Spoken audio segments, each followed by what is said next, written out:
Hello, everyone. I would like to thank the organizing committee for inviting me to speak in the headache session. Today, I'll speak about trigeminal autonomic cephalalgia. So, under trigeminal autonomic cephalalgia in the International Classification of Headache Disorder, the third edition, which is the latest edition, we will have the cluster headache, which includes episodic and chronic and paroxysmal hemicrania, and the sun-tensuna, which is short-lasting unilateral neurology form headache with conjunctival injection and tearing, and the suna, which is the short-lasting unilateral neurology form headache with cranial autonomic features.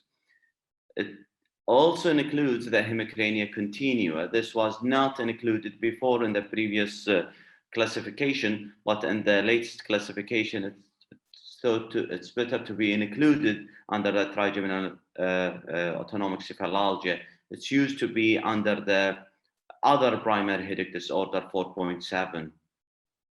The lifetime prevalence of cluster headaches is around 124 per 100,000, and that is around the same prevalence like multiple sclerosis in the UK. As you know, the male to female is way more, so it's around 4.3 to 1. So usually we see this disease in male, especially when it is also in the chronic form. There are some growing evidence that we do see this disease also in female. Some of the countries even showed that it's equal prevalence in male and female. Our data, as I will show you in Kuwait, also showed that this disease is mainly affecting the male, yes. So the main two types of cluster, the episodic cluster and the chronic cluster.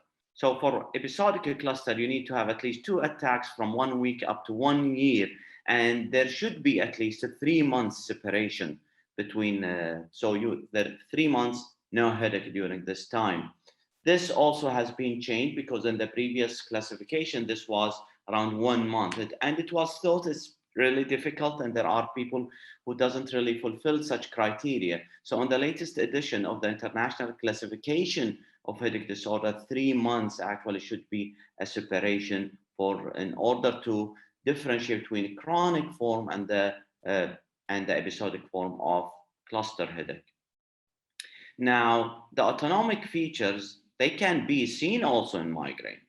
So around 30 to 40% of migraine patients, they do have autonomic features.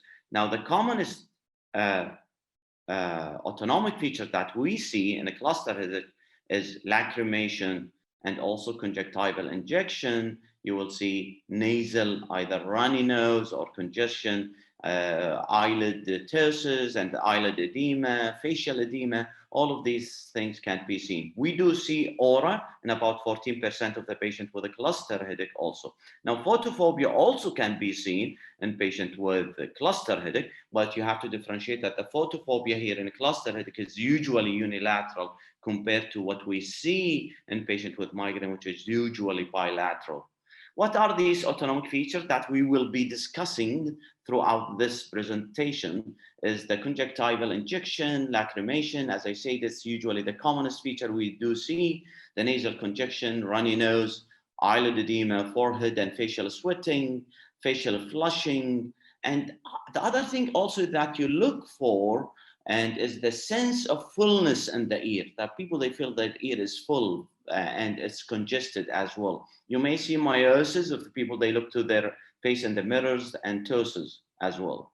So cluster headache classification, the criteria, you should have more than 5 attacks.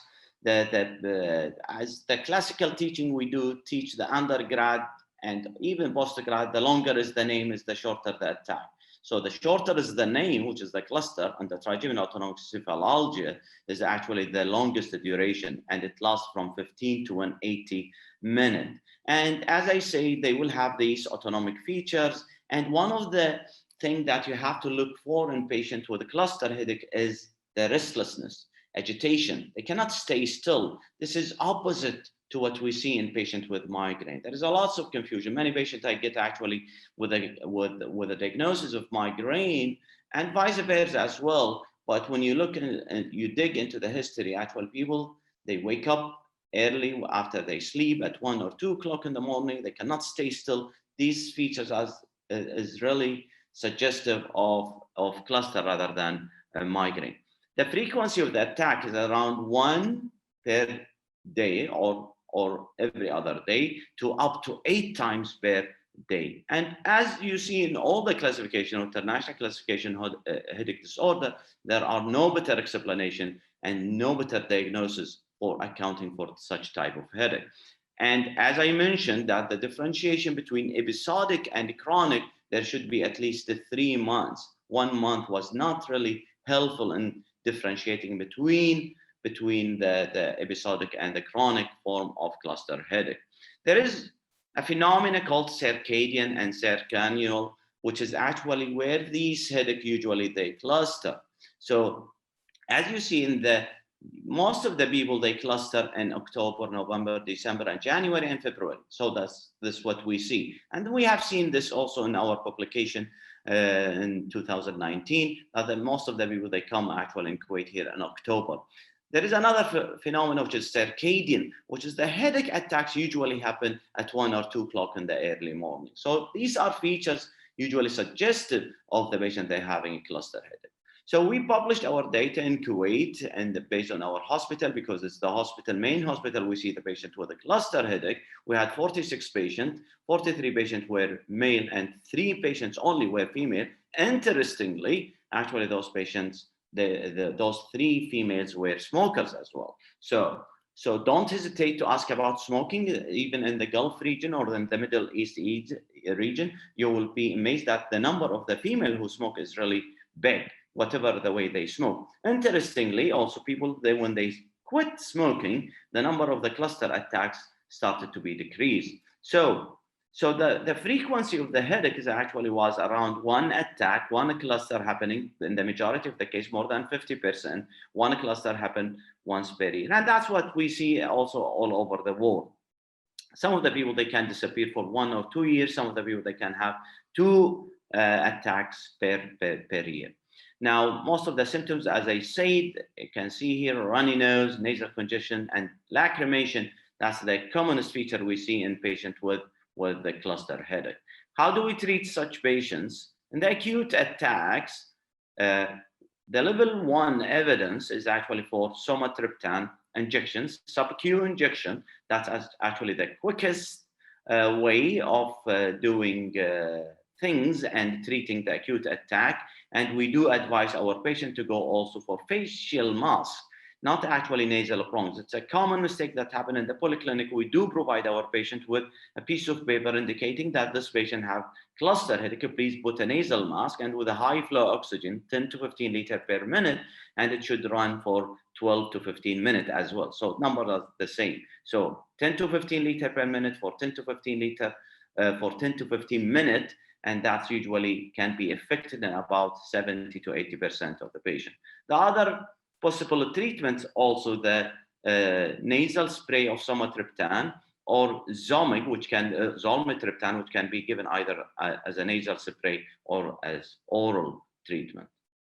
Now, level 2 evidence, which is not very much, but also can be used intranasal lidocaine. I'm sure that you heard about the sphenocath. Some people, they do sphenocath. The evidence is not very much, but some of the people, they still do it.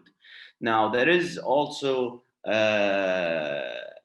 like concern about this because people, when they have a nasal congestion, then the absorption through the nasal cavity is the mucosal cavity, which is congested, the absorption will be minimized. So that's probably the nasal route for giving the medication is not preferred.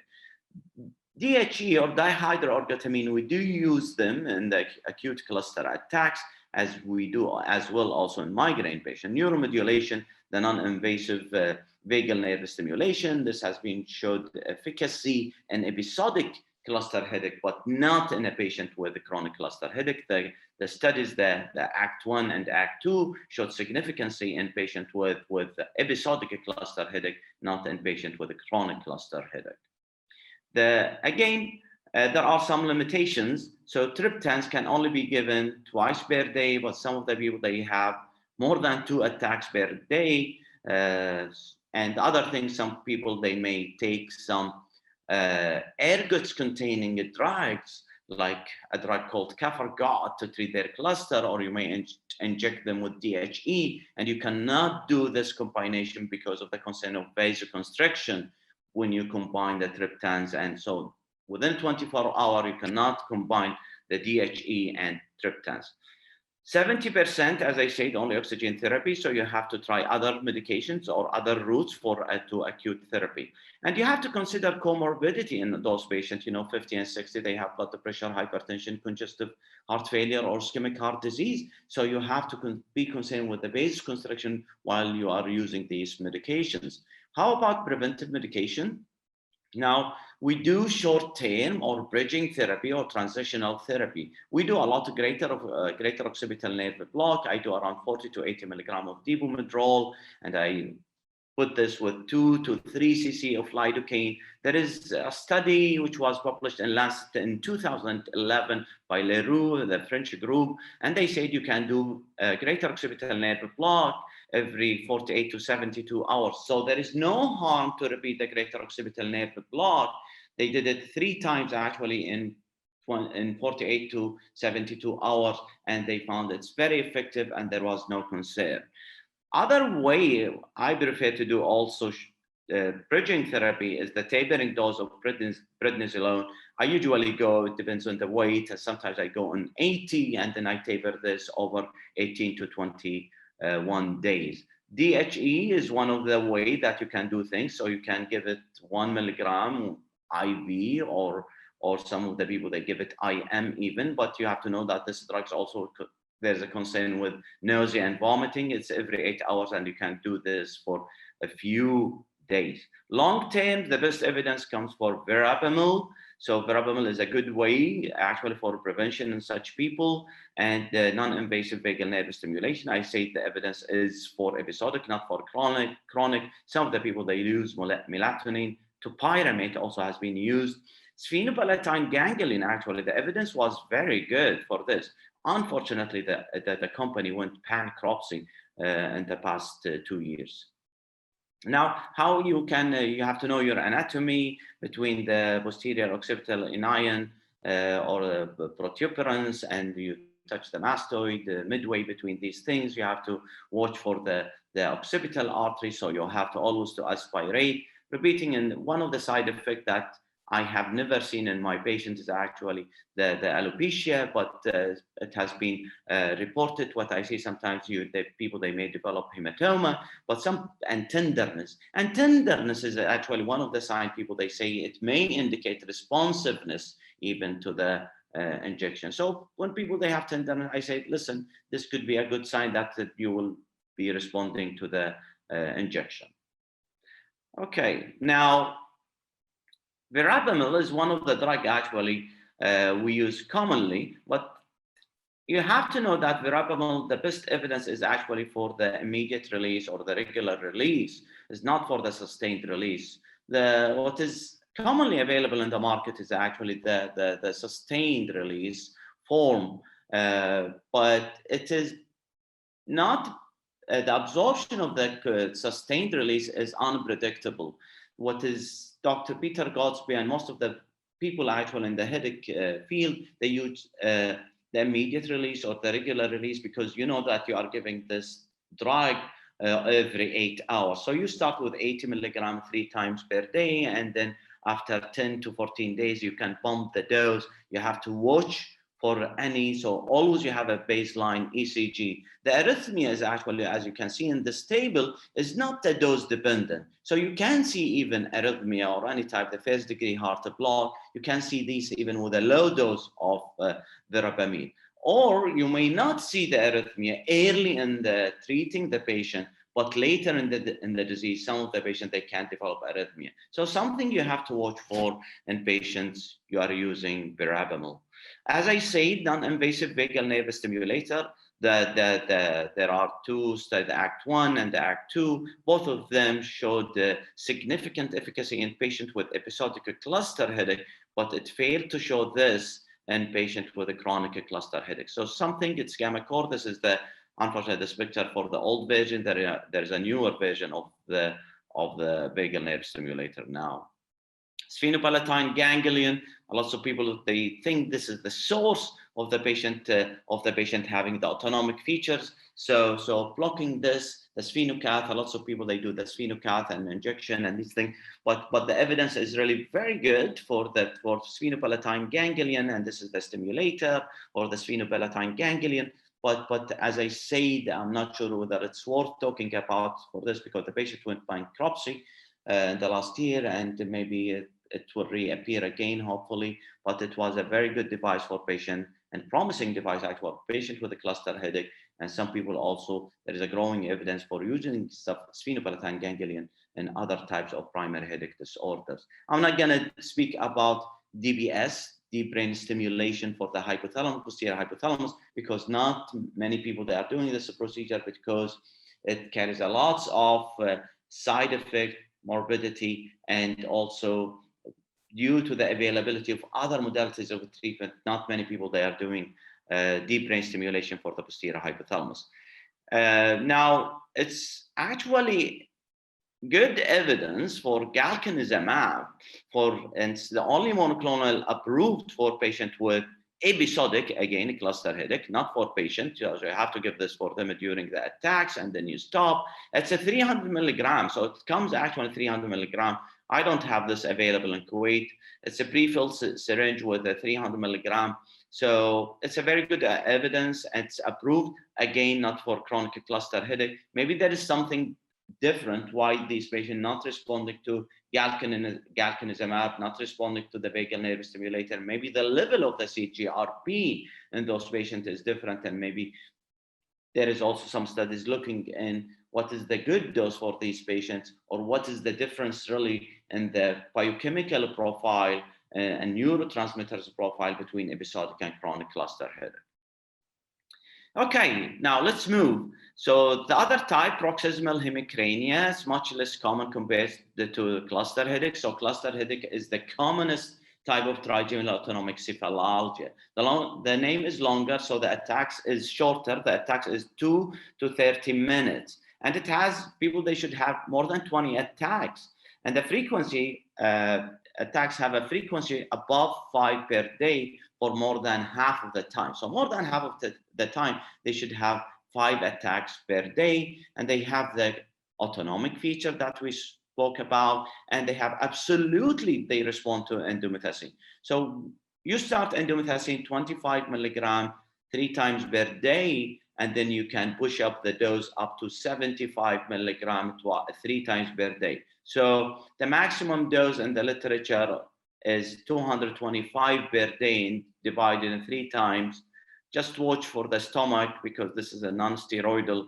And also there are people actually who have the availability of IV indomethacin, and they give 100 to 200 milligrams indomethacin, but they admit the patient to the ward. I don't have indomethacin available, but if you have the privilege of having the indomethacin as intravenous form, you can try to see the response to this drug, and because it's one of the indomethacin responsive headache disorders. So the attacks, the frequency, the prevalence is weight. So cluster is 0.12. The prevalence with paroxysmal hemicrania is 0.02. So it's rarely headache, and episodic forms actually is equally seen between male and female, but the chronic form mainly seen in the female. As you see, the chronic form is way common in the paroxysmal hemicrania, and that's probably why we see more in female compared to the episodic form. And the rule is the same, like a cluster headache. It's the 3 months. So they should have, it used to be again 1 month, but people thought that's tough actually to differentiate the two. So they have to have at least 3 months and above in order you call them. And you have to remember 3 months, the rule if people untreated. So paroxysmal hemicrania or cluster, if untreated, there will be 3 months separation. Okay, how about Santensuner? Very rare. I have only 3 patients in the past probably 15 years with my work in the headache, and all of them, they responded to lamotrigine. So Again, it's very short headache, 20 attacks we should have. This headache duration used to be 5 to 240 seconds. You have to remember that the duration has changed in the last edition of the International Classification of Headache Disorder, and it's from 1 second to 600 seconds, and it's an ipsilateral. These headache, the trigeminal autonomic cephalalgia, they are really side-blocked, and there are some case reports about switching sides between patient, they switch side, but usually the majority of the patient, they are ipsilateral, they are really side locked. And all of them also, you have to remember that all of them you have to do MRI with specific looking to the suprasellar region, because this is the area where the hypothalamus, we believe that these headache or these type or category of headache, they have periodicity like that, and the periodicity come from actually from the hypothalamus, because they have circadian, they change, and they happen during certain times of the year where the night is the longest time, or the daytime is the longest as actual. So there is, because of the periodicity of these diseases, we think that there is a big relation with the hypothalamus. Okay, back to SUNT and SUNA. So the SUNT is short-lasting unilateral neuralgiform headache with conjunctival injection and tearing, and the SUNA, you may find one of them, the conjunctival injection or tearing, or you may find nothing. So the SUNA is a 3.3.2, one or neither of the conjunctival, but you may have any of the conjunctival, any of the autonomic manifestations. So one of the interesting thing actually is also that they can come in a group of steps. So they come between 10 to 100, that's the total, and they may have like a sawtooth pattern. So they come very frequently during the day. You have to remember, one of the challenges actually is to differentiate between the SUN and also the trigeminal neuralgia. In trigeminal neuralgia, people, they do have refractory period, and during the refractory period, also the people, they start to eat, they brush their teeth during the refractory period. In SUN, you don't have a refractory refractory period, and usually you can trigger the headache and the SUN attack by touching or by any trigger to the face. The other also thing people, they differentiate between the SUNT and trigeminal neuralgia is also the feature of response to the carbamazepine. So SUNT usually does not respond to carbamazepine. It's very rare headache, as I said as well. As I mentioned, you have to do MRI with specific looking to the suprasellar region, or around 10% of the people with attacks, they do have prolactinomas, and I'm not sure of the prolactinoma itself, the prolactin, the high prolactin itself that occurs, or it's actually the suprasellar region is actually which is causing the stimulation to the hypothalamus. But you have to look for this. We have seen recently, we have seen a case with craniopharyngioma or any suprasellar region, and this may indicate that you have to go further in the surgical treatment to treat. So you may have the symptoms just as a sign or symptoms of underlying pathology happening in the suprasellar region. As I said, lamotrigine is actually the best evidence for lamotrigine for people to respond for patients with SUNT headache. The last one I'm going to talk is the hemicrania continua. As I said, this used not to be under the trigeminal autonomic cephalalgia, moved to TAX number 3. So before it used to be under other primary headache disorder, 4.7. But now moved because most of the features, they fulfill the trigeminal autonomic cephalalgia. It's a very continuous headache. People, they divide it to remitting and unremitting type. So it's moderate to severe.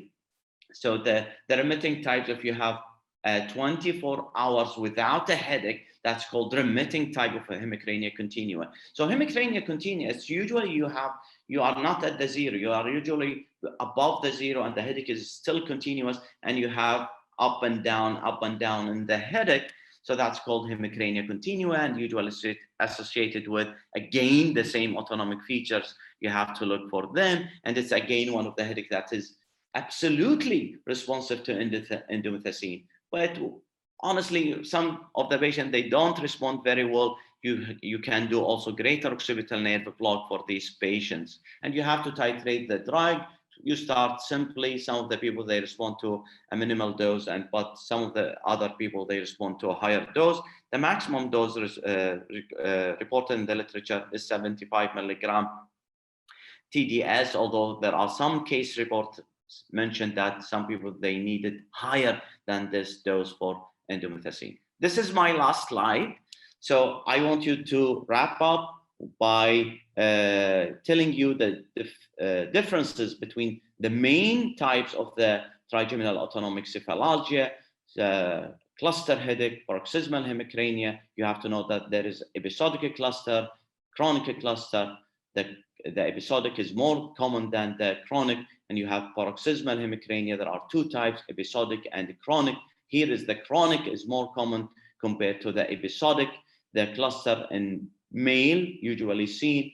Paroxysmal hemicrania, male it's actually equally affected. Sant and Suna, again, the male and female, they are equally affected. The frequency of the attacks, as we mentioned, but the duration is very important. You have to look for the duration, and you have to ask the people to record their attacks in order for you to reach to a diagnosis. Be aware of the changes that happen in the duration. Paroxysmal hemicrania change to 2 to 30 minutes, and the Sant change to 1 to 600 seconds. So autonomic features, all of them, maybe they are very prominent in patients with Sant headache. And the migrainous features, as I say, you can see migrainous feature in patients with, and aura, even in aura, you can see about 14% of the patients with the cluster headache, they may have an aura as well. And as I said, autonomic features also can be seen in a migraine. So a migraine patient who comes and tell you that, doctor, I have tearing, I have nasal congestion, this is not contraindication to, or it's not that you stop you from diagnosing a patient with migraine. Alcohol is a big trigger in patients with a cluster headache, but usually this is during the attack. So when they are outside the attack, probably alcohol is not a trigger for them, but during the attack, alcohol is a big trigger. Cutaneous attack, as I mentioned, in some, so they don't have a refractory period. Well, this is the end of my presentation. I would like to thank you for your listening, and I hope the success for this virtual conference. Hopefully we can see you in the next event with the Emirates